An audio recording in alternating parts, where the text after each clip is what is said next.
कुछ लोगों के साथ ऐसे डिस्टर्बिंग पैरानॉर्मल एक्सपीरियंसेस होते हैं जिनका एक्सप्लेनेशन हमेशा ही अननोन रहता है और ये बातें सिर्फ वही जानते हैं who were suffered from that brutal experiences. Hi guys and welcome to कल्टंज। हैदराबाद के एक छोटे से एरिया में एक घर जहां पर रहने वाली कश्यप फैमिली वो फैमिली है जिसने 3 साल पहले कुछ ऐसा एक्सपीरियंस किया विच वॉज हॉरेबल। इस फैमिली में आयुष कश्यप, उनकी वाइफ मंजू और उनका एक छोटा 7 साल का बेटा किशन और आयुष की एक बूढ़ी माँ रहती है। ये घर एक्चुअली आयुष के पिताजी ने खरीदा था जब आयुष की शादी भी नहीं हुई थी, तब का खरीदा हुआ है। बट उनके एक्सपायर हो जाने के बाद अब ये सभी लोग वहाँ रह रहे हैं। काफ़ी टूटा-फूटा पुराना सा घर है, काफ़ी छोटा ही है। वेल, इस घर का एक और बहुत प्यारा सा मेंबर है, जो कि है चंदा।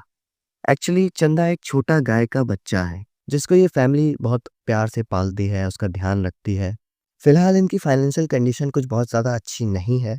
आयुष का थोड़ा बहुत खेती-बाड़ी का काम है और फिलहाल इनकी लाइफ नॉर्मल तरीके से काफ़ी खुशियों के साथ गुज़र ही रही थी। ये जितना कमा रहे हैं, उतना इनकी फैमिली का पेट भरने के लिए इनफ भी है and they were enjoying living their life peacefully. Ayush के बेटे किशन को चंदा के साथ खेलने में बहुत मज़ा आता है। इनफैक्ट किशन की दादी और किशन दोनों मिलकर चंदा का काफ़ी ख़्याल रखते हैं, उसे अच्छे से खिलाते हैं, उसके साथ खेलते हैं। इनफैक्ट इनका रूटीन भी है कि रोज़ सुबह किशन और चंदा को उसके पापा मॉर्निंग वॉक पर लेकर जाते हैं। वेल नाउ इनके घर का लेआउट अगर मैं तुम्हें थोड़ा समझाऊँ, तो ऐसे समझो कि बस ये ग्राउंड फ्लोर पर ही बना हुआ है, बाकी ऊपर छत है। अब तुम घर में घुसोगे तो बीच में एक पूरा वरांदा टाइप है, जहाँ पर स्पेशली आयुष की माँ के लिए एक खटिया पड़ी रहती है और वो वहाँ पर बैठी रहती हैं, सो जाती हैं और उनका खाना-पीना सब कुछ उसी कॉट पर होता है। ऊपर पूरा खुला हुआ एरिया है, लाइक उस बरामदे में सीलिंग वगैरह नहीं है, तो हवा, धूप सब अच्छे से घर में आती रहती है और रात को आराम से एकदम तारों का व्यू लेते हुए सो भी सकते हैं। वेल, उस बरामदे में ही एक कॉर्नर पर एक हैंडपंप है और उसी के पास में बाथरूम, वॉशरूम वगैरह सब बना हुआ है। बाकी बरामदे के एक साइड से ऊपर छत के लिए स्टेयर्स गई हुई हैं। बरामदे के आगे लाइक 1-2 रूम्स हैं, किचन वगैरह बना हुआ है। वेल, उन्हीं में से एक रूम में आयुष, उनकी वाइफ और किशन सब लोग सोते हैं। वेल, एक बहुत ही इंटरेस्टिंग चीज़ यहाँ पर मैं तुमको बताता हूँ। तुमने देखा होगा विलेजेस वगैरह में क्या होता है कि पेड़ से रस्सी बाँधकर उसमें एक टायर लटका दिया जाता है बच्चों के झूले के लिए, लाइक बच्चे झूला झूल सकें। सो आयुष के घर के बाहर एक ऐसा ही काफ़ी बड़ा-सा बरगद का पेड़ है, जिस पर ऐसा ही एक झूला बंधा हुआ है और किशन को उस पर खेलना बहुत पसंद है। इवन दो वो कई बार उस झूले से गिर चुका है, इनफैक्ट काफ़ी चोट भी आई है उसको, but still he loves that swing. जनवरी 2023 मकर संक्रांति का दिन था। किशन की दादी एज़ यूजुअल बरामदे में खटिया पर बैठकर आराम कर रही थी। किशन की माँ मकर संक्रांति की तैयारी में लगी हुई थी और किशन चंदा के साथ खेलने में बिजी था। नाउ एकदम से घर के छत पर एक पतंग कटकर गिरी और किशन जल्दी से भागता हुआ छत पर गया वो पतंग लेने के लिए। उसने पतंग को साइड में रखा और पहले नीचे जाके चंदा को भी छत पर लाने की कोशिश करने लगा। वेल, इट वाज नॉर्मल क्योंकि ऐसे पहले भी चंदा अपने आप से छत पर चली जाती थी और किशन के साथ खेलती रहती थी, तो किशन आराम से चंदा को छत पर लेकर आया और अब वो पतंग उड़ाने लगा। मौसम काफ़ी बढ़िया था, खूब धूप निकली हुई थी, काफ़ी सारी पतंगें उड़ रही थीं। अब ये लोग बस खेल ही रहे थे कि तभी सडनली एकदम से वेदर काफ़ी बदल गया। अभी जस्ट कुछ देर पहले इतनी तेज़ धूप थी, आसमान पतंगों से भरा हुआ था, बट अचानक से एकदम काले-काले बादल से आ गए और थोड़ा आँधी जैसी चलने लगी, काफ़ी तेज़ हवा चलने लगी और मौसम देखकर लगने लगा था कि अब बारिश होने ही वाली है। वेल, हवा इतनी तेज़ हो गई कि हवा से किशन की पतंग तुरंत फट गई। उसके हाथ से मांझा छूट गया और अब वो जैसे ही पीछे मुड़कर वापस नीचे की तरफ जाने लगा, at exactly that moment suddenly चंदा बहुत वियर्ड तरीके से रिएक्ट करने लगी। वो बस छत के एक कॉर्नर में घूरती हुई जा रही थी। अजीब-अजीब तरह से इधर-उधर भागते हुए काफ़ी हड़बड़ाने लगी। अपनी गर्दन ज़ोर-ज़ोर से हिलाने लगी, which was obviously not usual. तो किशन काफ़ी छोटा ही था, तो उसने बस चंदा को ऐसे ही छोड़ा और सीधे भागते हुए नीचे आया और सीधे अपनी मम्मी के पास जाकर छुप गया। अब उसकी माँ पूछने लगी कि क्या हुआ बेटा? इतना डरे हुए क्यों हो? तो अब किशन ने थोड़ा बताया चंदा के बारे में, तो उसकी माँ भी तुरंत छत पर आई देखने कि क्या हुआ है। और तब उन्होंने भी देखा कि चंदा काफ़ी वियर्ड तरह से बिहेव कर रही है। पर इसके साथ-साथ पता नहीं कैसे पर अब चंदा के पेट पर एक बहुत बड़ा कट का निशान आ चुका है, जिससे ब्लड भी निकलने लगा है और इसके साथ-साथ काफ़ी गहरे स्क्रैचेस के मार्क्स भी उसकी बॉडी पर दिख रहे हैं। और अभी भी चंदा छत के उसी कॉर्नर पर अपनी आँखें बिल्कुल गड़ा कर घूर रही थी। तब तुरंत उन्होंने किशन से पूछा कि ये सब चोट कैसे लगी चंदा को और क्या किशन ने कुछ किया है? तो अब किशन को तो कुछ भी नहीं पता था कि ये सब हुआ क्या है, तो वो तो ये सब देखकर और डर गया और बस रोने लगा और रोते हुए कहने लगा कि मुझे नहीं पता, मैंने कुछ नहीं किया। तो फिलहाल उसकी माँ उसको चुप कराती हैं और फिर चंदा को थोड़ा शांत कराने की कोशिश करती हैं। तब तक किशन की दादी भी ऊपर आ जाती हैं। वो भी सब देखकर काफ़ी शॉक हो गईं कि ये सब हुआ कैसे? But now the main problem was चंदा जो है, वो बिल्कुल शांत ही नहीं हो रही थी। तो फिर इमीडिएटली बहुत मुश्किल से उसके पैरों को पकड़कर एक रस्सी से बाँधकर उसे थोड़ा रोकने की कोशिश करी और फिर एक वेटरिनरी डॉक्टर को बुलाया। डॉक्टर ने आके सीधे उसको बेहोशी का इंजेक्शन लगाया, काफ़ी हाई डोज़, और कुछ ही देर में चंदा बेहोश तो हो गई। पर जब डॉक्टर से पूछा कि हुआ क्या है? तब डॉक्टर ने कहा, देखिए ऐसा तो कुछ कह नहीं सकते कि असल में क्या परेशानी होगी इसे, जिस वजह से वो ऐसा कर रही थी, पर कुछ दवाई दे रहा हूँ मैं, ये देखकर देखिए जल्द ही आराम मिल जाएगा, अगर कोई नॉर्मल छोटी-मोटी प्रॉब्लम हुई तो, और बाकी से 1 घंटे में भी होश आ सकता है और मेबी अभी 1 से डेढ़ दिन का टाइम भी लग जाए। तो चिंता मत कीजिएगा, ये अपने आप ही उठ जाएगी। वेल अब डॉक्टर चले गए और चंदा को छत पर ही अच्छे से बाँधकर साइड से लेटा दिया था और उस पर ब्लैंकेट वगैरह भी डाल दी गई। पूरा दिन बीत गया, किशन बहुत डर चुका था ये सब देखकर और साथ ही वो बहुत उदास भी हो गया था, चंदा की ये हालत देखकर, और वो थोड़ा रो भी रहा था चंदा के लिए। पर उसकी माँ ने उसको थोड़ा समझाया, शांत किया और कहा कि कोई बात नहीं बेटा, चंदा ठीक हो जाएगी और बहुत जल्दी उसको होश आ जाएगा, टेंशन मत लो, परेशान मत हो तुम। सो ऐसा सब हुआ और वो दिन ऐसे ही बीत गया। अब रात हो गई, किशन ने खाना भी नहीं खाया और उसका बिल्कुल भी मन ही नहीं हो रहा था कुछ भी खाने का।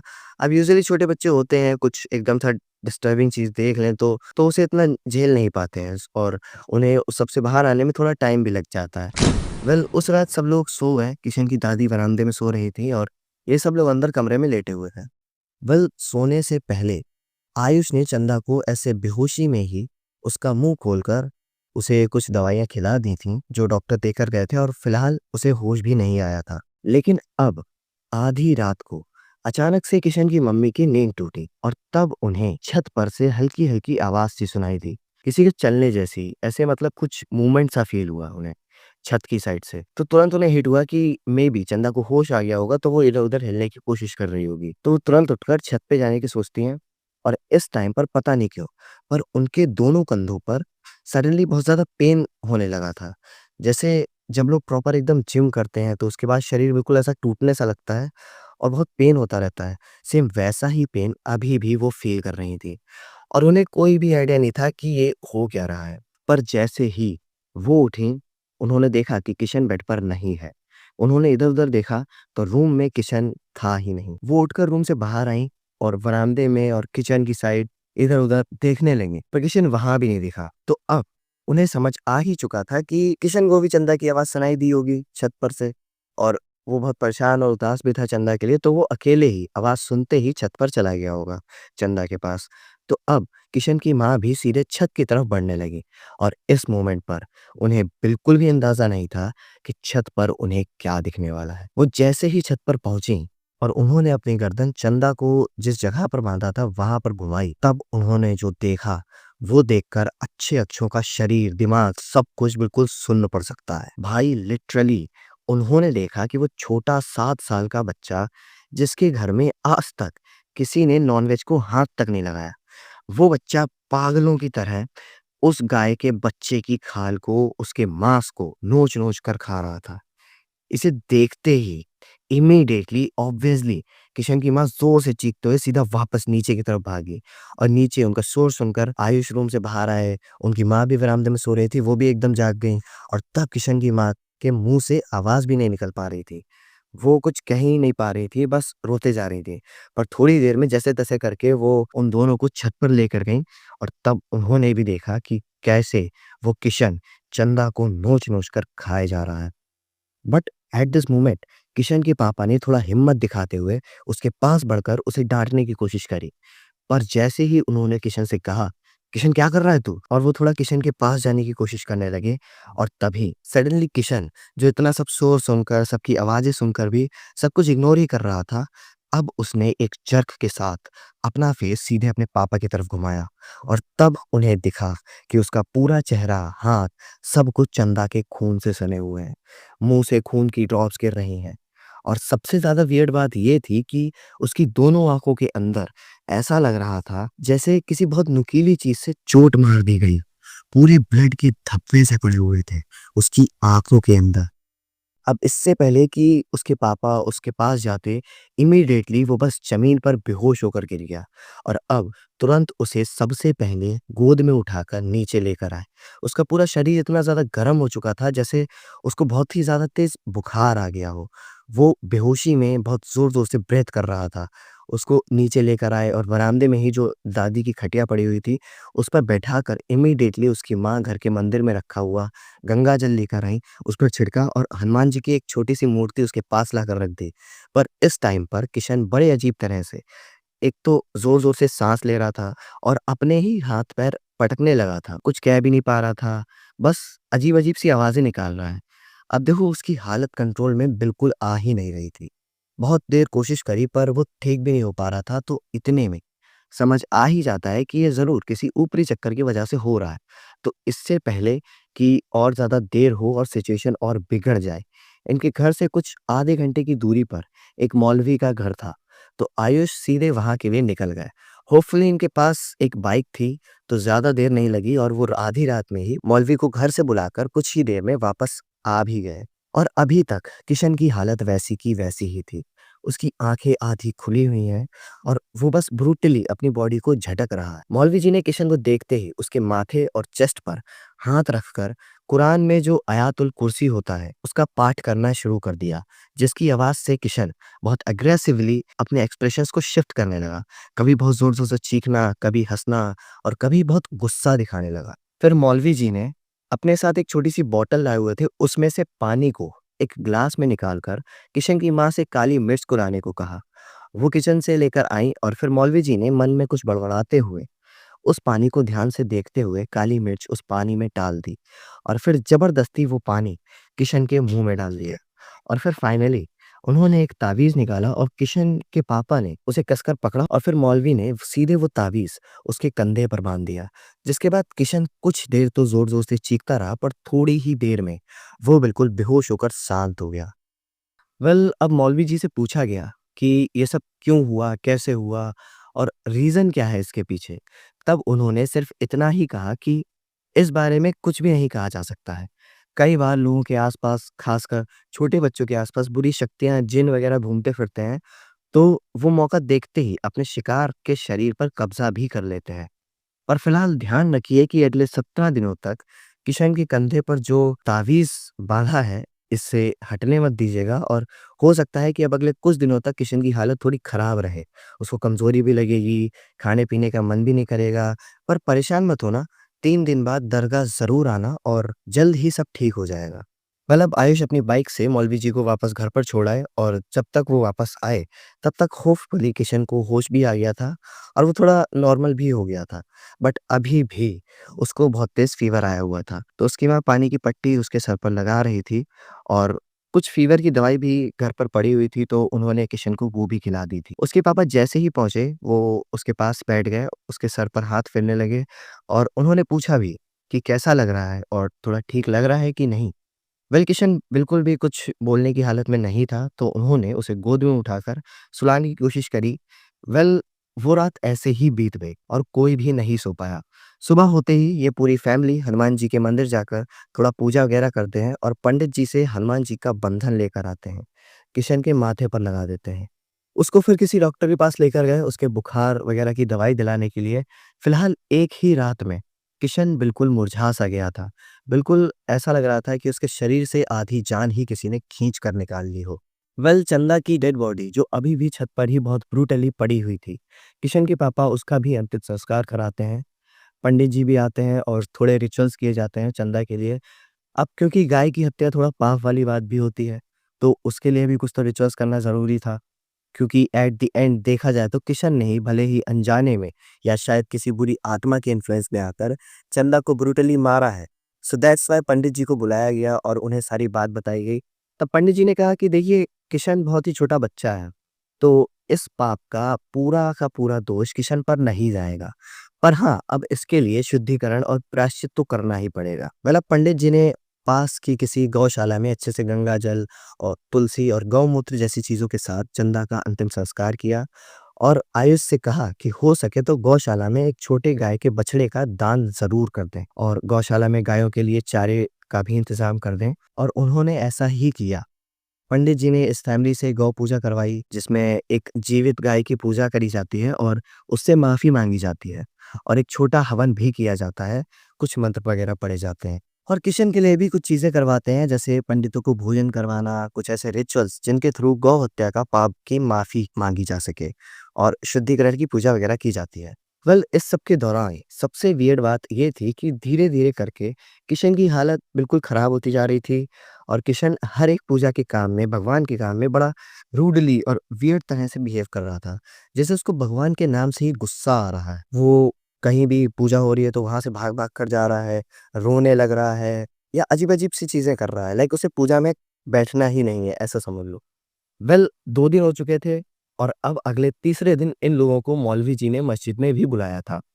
बट इससे पहले कि तीसरा दिन आता, उस रात इस फैमिली ने कुछ और भी बहुत डिस्टर्बिंग सी चीज़ें एक्सपीरियंस करी। हुआ ये कि रात को जब सब लोग सो चुके थे और अब आधी रात भी हो चुकी थी और इस मोमेंट पर सडनली इस बार किशन के फादर आयुष को हल्की-सी उलझन और प्यास सी लगने लगी। जैसे एकदम से रूम का टेम्परेचर बहुत ज़्यादा बढ़ गया हो और बहुत ही ज़्यादा गर्मी लगने लगी थी और अचानक से उनके चेस्ट पर उन्हें काफ़ी हैवी सा फ़ील होने लगा, जिस वजह से उन्हें साँस लेने में भी दिक्कत होने लगी थी। तो इस वजह से उनकी आँखें खुली, वो लेटे हुए थे और बहुत हल्की-सी मूनलाइट विंडो से रूम के अंदर आ रही थी। अब उन्होंने जैसे ही अपनी आँखें खोली और इस मोमेंट पर उन्हें उनके चेस्ट पर एक आदमी बैठा हुआ साफ-साफ दिखाई दिया। उसका वो चेहरा जो कि पूरा ब्रूटली डैमेज था। उसके राइट साइड के गाल पर एक इतना बड़ा होल सा बना हुआ था, जिसके अंदर से बड़ा क्रीपी सा व्हाइट लिक्विड निकल रहा था। अंदर की हड्डियाँ तक दिख रही थी उसकी। उसकी आँखों पर गहरे काले गड्ढे हो रखे थे और वो आदमी बिना किसी एक्सप्रेशंस के बस एक गुस्से के साथ आयुष के चेस्ट पर बैठा हुआ था। And the most creepy thing is कि अभी के लिए आयुष पूरा फ्रीज़ हो चुका है। लाइक वो बिल्कुल पैरालाइज़ सा हो चुका था। ना तो उसका मुँह खुल पा रहा है, ना ही उसकी बॉडी हिल पा रही है। वो सब कुछ करने की कोशिश कर रहे थे, उस आदमी को धक्का देने के लिए कोशिश कर रहे थे, बट स्टिल उनकी बॉडी अब बिल्कुल लाइफलेस, बिना उनके कंट्रोल के एक पुतले की तरह वहाँ पड़ी हुई थी। पर जैसे-तैसे करके कुछ ही सेकंड्स बाद उनके मुँह से हल्की-सी आवाज़ निकली, जिसको सुनते ही उनकी वाइफ़ एकदम हड़बड़ा कर उठी और उन्हें देखने लगी और पूछने लगी कि क्या हुआ? तब इस मोमेंट पर वो आदमी कहीं गायब हो चुका था और अभी भी आयुष का शरीर बिल्कुल चल ही नहीं पा रहा था। पर कुछ सेकंड्स बाद बहुत मुश्किल से वो नॉर्मल हो पाए और तब उन्होंने ज़ोर-ज़ोर से साँस लेना शुरू कर दिया। उनका मुँह पूरा लाल हो गया था और तब उन्होंने बताया कि अभी-अभी जस्ट उनके साथ क्या हुआ है। उन्होंने बताया कि वो अजीब-सा आदमी, उसका पूरा चेहरा बिल्कुल फटा हुआ था, उसके गाल पर एक गड्ढा है, वो मेरे ऊपर बैठा हुआ था, मुझे मुझे मारने की कोशिश कर रहा था। और ये सब सुनकर आयुष की वाइफ़ बहुत ज़्यादा डर गईं और अभी जस्ट उनकी नज़र पड़ी जहाँ पर किशन लेटा हुआ था और शॉकिंगली किशन वहाँ नहीं था। अब वो दोनों तुरंत भागते हुए कमरे से बाहर निकलकर चीख-चीख कर किशन को बुलाने लगे, पर तब उन्होंने देखा कि किशन की दादी जो वरांदे में खटिया पर लेटी हुई थी, वो मैंने तुम्हें बताया ना कि वरांदे में एक साइड पे एक हैंडपंप है, तो वो किशन की दादी उस हैंडपंप की तरफ गर्दन घुमाकर खटिया पर लेटे हुए बहुत काँप रही हैं। वो लोग तुरंत उनके पास जाते हैं तो देखते हैं कि उनकी दोनों आँखें बिल्कुल ऊपर की तरफ टंग चुकी हैं। पूरा शरीर एकदम ठंडा पड़ गया है और वो ज़ोर-ज़ोर से काँप रही हैं। उनकी पूरी बॉडी एकदम अकड़-सी गई है। वो अपना फेस उस हैंडपंप की तरफ से हटा ही नहीं रही थी और तभी किशन के पापा ने हैंडपंप की तरफ देखा और वहाँ पर उन्हें एक परछाई दिखाई दी। पर ये परछाई और किसी की नहीं, उसी आदमी की थी जो अभी कुछ मिनट्स पहले उनके चेस्ट पर बैठा हुआ था। पर इस बार वो आदमी एक हल्की-सी स्माइल के साथ इन सभी को घूर रहा था और इस बार उस आदमी को आयुष की वाइफ़ ने भी देखा था और अब उन्होंने ये भी देखा कि उस आदमी की एक टाँग नहीं है, वो पूरी कटी हुई है और वो आदमी एक होता नहीं है जो हैंडीकैप लोग खड़े होने के लिए यूज़ करते हैं। एक डंडा टाइप होता है जिसे शोल्डर के नीचे लगाकर उसके सपोर्ट से चलते हैं, वो बैसाखी बोलते हैं शायद। तो वो आदमी उसके ही सपोर्ट से खड़ा हुआ था। अब कुछ ही सेकंड्स बाद अचानक से घर के बाहर की साइड से हल्की-हल्की किसी के हँसने की आवाज़ सुनाई देने लगी और उस आवाज़ के आते ही वो हैंडपंप के पास खड़ा हुआ आदमी फिर से कहीं गायब हो गया और अब ये दोनों तुरंत घर के बाहर की तरफ पहुंचे और तब उन्होंने देखा कि किशन उस पेड़ से जो टायर को रस्सी से लटकाकर झूला बनाया हुआ था, किशन उस झूले पर अजीब तरह से उल्टा लटक कर जोर-जोर से हँस रहा है और बड़ी भारी सी आवाज़ में। ऐसी आवाज़ जो किसी छोटे बच्चे की तो नहीं हो सकती। और अब ये लोग देखते हैं कि वो झूला जिस रस्सी पर लटका हुआ था, वो रस्सी धीरे-धीरे करके टूट रही थी। तो इससे पहले कि वो पूरी टूट जाती, किशन ज़मीन पर सर के बल गिरता, आयुष ने तुरंत भागकर उसे पकड़ने की कोशिश तो करी, बट अनफॉर्च्यूनेटली आयुष उसे नहीं पकड़ पाए और किशन ज़मीन पर सर के बल गिर गया और इमीडिएटली उसके सर से खून निकलने लगा और वो बेहोश भी हो चुका था। और ध्यान से देखने पर आयुष को समझ आया कि किशन के पूरी बॉडी पर इतने खतरनाक चोट के निशान बन चुके हैं कि बिल्कुल मतलब पूरा फेस छिल चुका है। हाथ पैर पर खरोच के निशान है जैसे किसी ने प्रॉपरली अपने नाखून से उसको ऐसी चोट पहुंचाई हो और इसके साथ उसके फेस पर जलने के मार्क्स भी पड़े हुए थे। इतना शोर-शराबा सुनकर आस-पास के कुछ लोग भी आ गए और उन्हीं लोगों में एक पड़ोसी थे जिनका छोटा-मोटा क्लिनिक था वहीं पर, मतलब उनके घर में ही। तो वो सीधे किशन को अपने साथ क्लिनिक लेकर गए फर्स्ट एड के लिए और बाकी ये सब बहुत डरे हुए भी थे, तो उन्होंने घर को ऐसे ही छोड़ दिया और सभी लोग उस क्लिनिक पर ही आ गए थे। किशन को थोड़ा पट्टी और दवाई लगाते हैं, उसकी पूरी बॉडी पर चोट लगी हुई थी, तो बैंडेजेस वगैरह लगाते हैं। वो इस टाइम बिल्कुल इतना कमज़ोर हो चुका था कि तुम जानते होगे कि जब कोई इंसान ज़्यादा ही कमज़ोर होता है, तो उसके लिप्स एकदम ब्लू व्हाइट से हो जाते हैं और बेहोशी में उसकी आँखें आधी खुली रहती हैं। तो बिल्कुल वही हाल हो चुका था इस टाइम किशन का बिकॉज़ ऑफ वीकनेस। उस क्लिनिक पर जो आस-पास के लोग आ चुके थे, अब किशन के मम्मी-पापा से वो सब पूछ रहे थे कि क्या हुआ है? तो उन्होंने बताया सब कि कैसे उनकी चंदा की डेथ हुई, उसके बाद अभी किशन के पापा के चेस्ट पर वो अजीब-सा आदमी बैठा हुआ था, दादी को हैंडपंप के पास दिखा और किशन बहुत अजीब तरह से बाहर झूले पर लटक रहा था। ये सब सुनकर ऑब्वियसली सब लोग अब समझ ही चुके थे कि कहीं न कहीं किसी बुरी आत्मा ने इस घर को अपने कब्ज़े में कर लिया है और अच्छा यही होगा कि या तो ये लोग इस घर को छोड़ ही दें और वरना कुछ हवन पूजा वगैरह करके देख लें। अब देखो, it was still very strange कि इतने सालों से ये लोग उस घर में रह रहे हैं और आज तक कभी भी उनको ऐसा कुछ फ़ील नहीं हुआ। तो अब अचानक से ये सब अजीब-अजीब सी चीज़ें कैसे होने लगी, इसका किसी के पास कोई भी एक्सप्लेनेशन नहीं था। पर यहाँ पर रिस्क लेना भी बिल्कुल ठीक नहीं लग रहा था इन लोगों को, क्योंकि जब किशन जिसको ताबीज़ बाँधा गया था, हनुमान जी का बंधन भी लगाया हुआ था, पर फिर भी वो आत्मा उसे कंट्रोल कर पा रही थी, तो वापस उस घर में जाने का सवाल ही नहीं बनता है और वहाँ पे कुछ पूजा वगैरह कराने का उसका तो कोई सवाल ही नहीं बनता है। तो उन्होंने यही डिसाइड किया कि इस घर में जाने से तो अच्छा है कि कहीं किराए पर ही देखते हैं और जब तक कोई रेंट पर घर नहीं मिल रहा है तब तक आयुष के बड़े भैया जो हैदराबाद में ही रहते हैं, उनके घर में रुक सकते हैं। सो इन लोगों ने ऐसा ही किया और अब ये बात भी फैल चुकी है कि उस घर में कुछ तो गड़बड़ है, वो घर ठीक नहीं है, तो इस वजह से वो घर बिक भी नहीं पा रहा था। बस ऐसे ही अबेंडन पड़ा हुआ है और फिलहाल के लिए आयुष की फैमिली अपने बड़े भाई के घर पर ही शिफ्ट हो चुकी है और कहीं और रेंट देने की जगह आयुष अपने भैया को ही रेंट देकर उनके घर में ही रहते हैं। बिकॉज़ काफ़ी स्पेस है उस घर में और किसी को कोई प्रॉब्लम भी नहीं होती है। ये लोग दोबारा आज तक कभी भी उस घर में नहीं गए हैं। ऑलमोस्ट 3 साल हो चुके हैं इन इंसिडेंट्स को। स्टिल आज तक इस सब के पीछे का रीज़न टोटली अननोन है। कोई नहीं जानता कि उस घर में ऐसा अचानक ये सब हुआ क्यों? हाँ, फिर भी कुछ बाबा और तांत्रिक को उस घर में लेकर गए थे, पर एट द एंड देखो ये लोग मोस्टली धोखाधड़ी ही करते हैं, पाखंडी होते हैं और बस पैसों के लिए अजीब-अजीब हरकतें करके दिखा देते हैं। तो उनसे तो कोई भी फ़ायदा नहीं हुआ इन्हें। बस कुछ बाबा ने ये कहा कि इस घर पर किसी बहुत बुरी आत्मा का वास हो चुका है और अब उसे यहाँ से बाहर निकाल पाना इम्पॉसिबल भी है। और उस टाइम जब उन्होंने वो घर छोड़ा था तो अगले कुछ दिनों तक किशन की हालत बहुत खराब रही। इनफैक्ट उसका पता नहीं कैसे पर एक पैर काम करना बंद कर दिया था, कई दिनों तक। डॉक्टर से चेकअप करवाया, एक्स-रे वगैरह हुआ पर कोई दिक्कत नहीं निकल रही थी, बट स्टिल उसका पैर काम नहीं कर रहा था। लेकिन काफ़ी टाइम तक उसे रेगुलर मंदिर, मस्जिद सब जगह लेकर गए, झाड़-फूँक भी करवाई, तब सब कुछ नॉर्मल हुआ।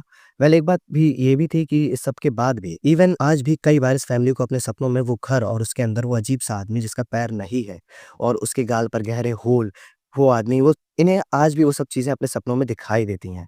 सो गाइस ये थी हैदराबाद के एक मोस्ट हॉन्टेड हाउस की डिस्टर्बिंग स्टोरी। तुम्हें ये वीडियो कैसा लगा? Let me know in the comments and thanks a lot for watching.